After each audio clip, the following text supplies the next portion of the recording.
certeza a gente tem desafios nessa área de comunicação, e não é de agora, já há algum tempo, para a gente se readaptar a essa nova forma, né, de comunicação das redes, da internet, a forma como fazer. Mas, obviamente, que a gente não usa os mesmos recursos, nem as mesmas formas que eles utilizam para ganhar redes, né? Com discurso fácil, com discurso que leva as pessoas a achar que qualquer um pode fazer o que eles fazem, com mentiras. Isso nunca foi uma prática nossa e nunca será, e nós nunca faremos isso para conquistar esse tipo de espaço. A gente tem causa, tem proposta, tem projeto e sempre disputamos assim.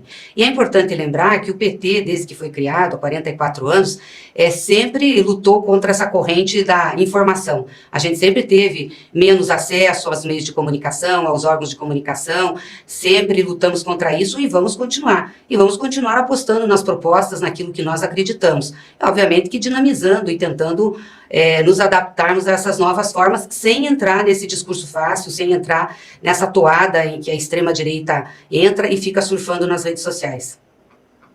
Presidente, a senhora acha que o quanto o orçamento secreto, que na verdade nunca acabou, colabora para esse crescimento das legendas do Centrão? Olha, Raquel, deixa eu lhe dizer, na realidade, as legendas do Centrão sempre tiveram maioria nas eleições municipais. Se você for pegar as eleições municipais, você vai ver que sempre quem vence as eleições municipais, em termos numéricos, é o Centrão e a direita, não é a esquerda, né? Isso é histórico, se a gente pegar a evolução de votação. Acho que teve momentos em que a esquerda foi melhor, mas nunca ela foi majoritária nessas eleições. Nem por isso a esquerda deixou de ser vitoriosa em processos eleitorais nacionais, né? O PT ganhou 5 eleições para presidente da República. Então, ela não tem uma correlação direta com as eleições nacionais. É óbvio que a gente teria que se dedicar muito mais às questões locais para que a gente pudesse ter esse desenvolvimento. A maioria dessas legendas são legendas que não têm projetos de disputa nacional, são projetos locais. O MDB, o PSD, o PP, o PRB. Então, é aí que está a força política, né? E elas são, claro, retroalimentadas pela base política que tem no Congresso. E, de fato, nós tivemos muita transferência de recursos para essas prefeituras, tanto que o índice de reeleição e de sucessão de quem já estava administrando foi muito alto. São repasses federais que aumentaram muito, inclusive no governo do presidente Lula, pelo aumento de arrecadação, aumento do FPM, voltou o piso da saúde, da educação, isso também teve repasses maiores para essas prefeituras, o que fortaleceu. E essas prefeituras, agora, no primeiro semestre desse ano, fizeram investimentos da ordem de 42 bi. Muitos desses investimentos são patrocinados por emendas do Congresso Nacional, que teve um aumento muito grande no seu poder de definição do orçamento. Então, óbvio que essa questão das emendas, ela tem uma relação muito direta com o resultado das eleições. Não, dá para retomar, dá para virar, nós fomos para o segundo turno, vamos aí dizer, nós fomos com um índice quase igual ao do prefeito, e o prefeito tem máquina na mão, foi a máquina do Estado utilizada, a máquina da prefeitura, teve um exército de vereadores muito maior que o nosso, que agora não vai estar atuando, pode até estar, mas não vai estar como esteve no primeiro turno, e a votação do Boulos e do Ricardo foi praticamente a mesma. Então nós temos condições sim de retomar, agregar com esse voto que já é nosso, a participação do presidente Lula é muito importante nisso, como foi, e temos que também ir buscar os votos que foram para o Marçal, não dá para dar de barato que esses são votos da extrema-direita. A gente tem ali voto de uma juventude que atua nas redes, de um pessoal que pensa diferente, e que eu acho que o Boulos tem condições muito bem de dialogar também com o setor aí, que esteve com o Pablo. Então, é uma eleição que está aberta, nós vamos sim nos organizarmos e a gente tem condições de disputar para ganhar essa eleição. O presidente Lula deve voltar mais vezes deve vir mais vezes para São Paulo, porque exatamente, o presidente Lula é um cabo eleitoral forte. Ele deve vir pessoalmente mais vezes para apoiar Boulos? Nós queremos que ele vá, sim. Nós não conversamos com ele ainda depois da eleição. Amanhã a gente tem uma reunião da Executiva Nacional do PT. Uma das questões que nós queremos encaminhar é exatamente a participação do presidente agora nessas eleições de segundo turno, além da de São Paulo, em outras cidades que nós ficamos de segundo turno e que nós temos aliados também. Presidente, eu queria falar um pouquinho mais disso, da presença do presidente Lula. Porque quando a presidente Dilma estava no governo, o PT fez muito mais prefeituras. O presidente Lula fez falta, nesse primeiro turno, de estar mais presente nas cidades, fazendo campanha, porque se esperava que o PT tivesse um desempenho melhor do que teve. Olha, primeiro dizer que o desempenho do PT ficou dentro das expectativas que a gente tinha.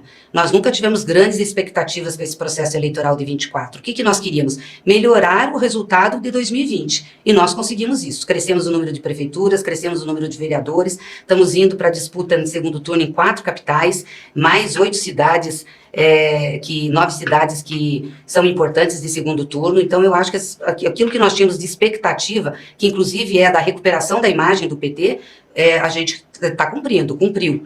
Vamos lembrar aqui que o ápice do nosso número de prefeituras foi em 2012, que nós elegemos 630 prefeitos, depois, em 2016, caímos para 252, quando começou o nosso calvário ali com o impeachment da Dilma, a Lava Jato, a desconstrução do PT, que foi muito difícil. 2020 a gente fez 183, agora a gente fez 248 e ainda estamos disputando em segundo turno. Então a gente teve uma melhora nisso. Claro que nós gostaríamos de ter tido o presidente muito mais tempo, mas ele é presidente da República, ele tem o país para tocar, pegou essa questão das queimadas, das enchentes, os problemas todos, tinha também as agendas internacionais, então nós procuramos compreender isso. Se ele não estivesse na presidência da República, com certeza ele estaria presente muito mais tempo nas campanhas eleitorais. É um quadro bem diferente em Curitiba, do que a gente estava acompanhando. Não, primeiro eu acho que o Moro foi derrotado na eleição de Curitiba. Colocou a mulher para ser candidata a vice, ela tinha sido deputada por São Paulo, voltou para Curitiba, isso não pegou bem lá. Então eu acho que a pontuação do Ney Leprevaux mostra um pouco isso, a derrota do Sérgio Moro em Curitiba. Segundo, é muito interessante porque o Eduardo Pimentel, que é o candidato à sucessão do Rafael Greca, apoiado pelo Ratinho, tem como vice o Paulo Martins, que é do PL e que foi o candidato a Senado apoiado pelo Bolsonaro. E o Bolsonaro resolveu, mesmo com essa composição de chapa, divergir e apoiar uma candidatura que não estava colocada na disputa e que veio para a disputa. Uma candidatura forte que vem com a extrema-direita de Curitiba, que teve esse apoio, aí teve apoio do Pablo Marçal, o Bolsonaro entrou. Então, ali a gente tem um racha nesse campo da direita e da extrema-direita que estava junto na campanha de 22.